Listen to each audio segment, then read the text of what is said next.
தெரியாது தூக்கின்னு வந்துட்டோம். ஆனால் நாங்கள் தூக்கின்னு வந்தாங்கன்னு தெரியக்கூடாது. நான் வெளியே வாய் விட்றா வாயை விட்றா. ஒன்றும் பண்ண மாட்டாங்கடா.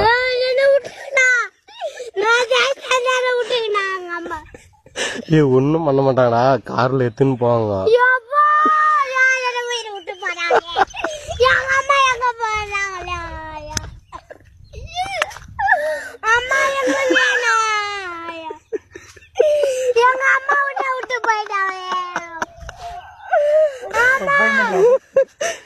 அந்த பையனால கத்துறோம். கொஞ்சம் சீக்கிரம் வாங்கினா எங்களை காட்டி